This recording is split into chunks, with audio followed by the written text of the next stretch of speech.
Aujourd'hui, on va voir comment optimiser son profil Instagram en tout juste 5 minutes. Optimiser son profil, c'est super important si tu souhaites avoir plus d'abonnés, si tu souhaites créer une plus grande communauté, ou encore si tu souhaites développer une activité parce qu'une personne, elle va rester en moyenne 5 secondes pour savoir si elle va s'abonner ou non. Donc un profil bien optimisé, ça peut te permettre de développer ton compte plus rapidement. Pour ça, on va voir les 5 éléments essentiels d'un profil Instagram dans cette vidéo. Le nom d'utilisateur, le nom de profil, la photo de profil, la biographie, et enfin les stories à la une. À la fin de cette vidéo, tu sauras exactement comment optimiser ces 5 éléments pour avoir le meilleur profil possible, celui qui convertit le mieux. Et tout au long de cette vidéo, je vais te prendre l'exemple d'un coach sportif pour te montrer un petit peu ce que je mettrais si j'étais dans son cas et pour te donner un exemple de ce qui peut être fait ou non. Avant ça, n'oublie pas de t'abonner si tu veux plus de vidéos dans ce style et de liker la vidéo si le contenu te plaît.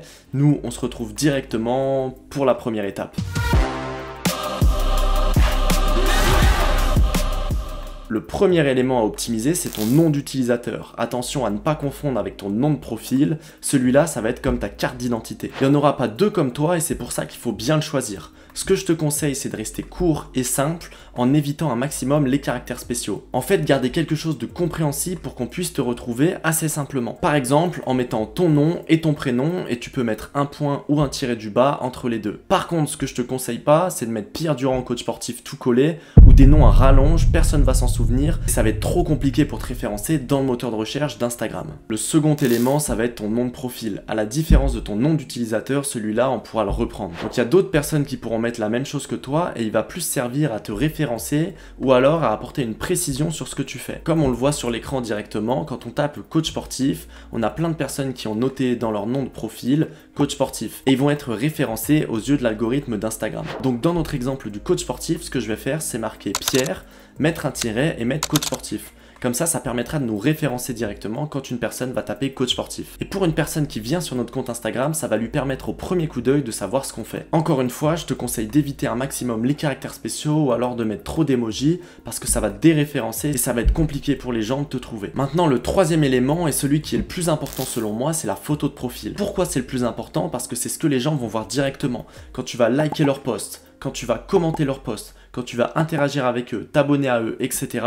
La première chose qu'ils vont voir avec ton nom d'utilisateur, c'est ta photo de profil. Donc tu dois avoir quelque chose qui te met en avant parmi tous les autres comptes qui existent pour que tu sois reconnaissable. Ce que je te conseille déjà, si tu es en personal branding, c'est d'avoir quelque chose de bien cadré. Comme je te mets à l'écran, celle de gauche, c'est absolument pas bon, même pour un coach sportif, parce qu'on voit rien et ça donne pas du tout envie de cliquer. Par contre, celle de droite, elle est bonne, on voit un petit fond avec le branding de la personne, on voit son buste et sa tête et on a beaucoup plus envie d'aller voir son profil. Donc ce que je te conseille si tu es en personal branding, c'est qu'on voit ton buste et ta tête avec un fond de couleur ou non, ça va dépendre de ton activité et de ce que tu fais. Ou si tu as un autre compte où tu te montres pas directement, c'est de mettre un logo ou quelque chose qui va donner envie aux gens de cliquer. Bon, on vient de voir le nom d'utilisateur, le nom de profil et la biographie, on a déjà quelque chose de cohérent. Maintenant, on va voir la suite avec la biographie. Ta biographie, ça va être comme la suite de ta carte d'identité. Ça va permettre aux personnes de comprendre directement si elles ont un intérêt à s'abonner ou pas. Pour faire simple, ça doit décrire en tout juste 4 secondes. Ce que je te conseille, c'est de rester concret et concis. Ne pas mettre plus de 4 lignes parce que sinon les personnes devront cliquer sur voir plus pour voir les autres lignes et elles liront jamais jusqu'au bout. Dans ces 4 lignes, on doit comprendre globalement qui tu es, ce que tu fais et comment tu vas pouvoir aider la personne en face de toi. Le premier truc que je peux te conseiller, c'est de te présenter. Par exemple, coach sportif diplômé. Ensuite, c'est de mettre ta récompense. Dans notre exemple, on va mettre plus de 150 personnes accompagnées. Ça va te permettre de donner une crédibilité supplémentaire, un élément de social proof. En troisième ligne, c'est de comprendre pourquoi la personne devrait s'abonner, un petit peu ta promesse. Ici, on pourrait mettre apprends à perdre 5 kilos en un mois. Et enfin, la dernière ligne, ça doit toujours être ton appel à l'action pour renvoyer la personne vers quelque chose. Donc en lien en bio, tu peux mettre soit ton tunnel, soit une réservation Calendly, soit une chaîne YouTube, ou alors un lien d'affiliation, mais je te conseille toujours de mettre quelque chose. Avec dans notre exemple, clique ici pour obtenir ton bilan offert. Cette biographie, elle n'est pas fixe, ça veut dire que tu peux mélanger les différents éléments et apporter ta touche, mais ce que je te conseille, c'est de garder quand même quelque chose de concret et de concis, tout en apportant une touche d'originalité. Le cinquième point, c'était story à la une. Alors là, une erreur que beaucoup de personnes font, c'est qu'elles mettent plein de stories de plein de choses, mais au final, il y en a tellement qu'on va pas regarder. Là, encore une fois, reste concis. Moi, ce que je te conseille, c'est de mettre 4 à 5 stories à la une pour pas que les personnes aient à swiper pour regarder tout en entier et pour qu'elles aient l'information directement à portée de clic. Et garde les éléments les plus importants, ce que tu peux pas mettre en post ou alors ce qui a disparu en story dans tes stories à la une. Nous, dans notre exemple de coach sportif, on va mettre témoignages, nos offres, lifestyle et qui on est. Et le 6e point, c'est la stratégie de contenu. Alors là, les personnes ne vont pas aller regarder tous tes posts directement avant de s'abonner. Par contre, elles vont regarder s'il y a une cohérence. C'est pour ça que ce que je te conseille, c'est de garder une cohérence graphique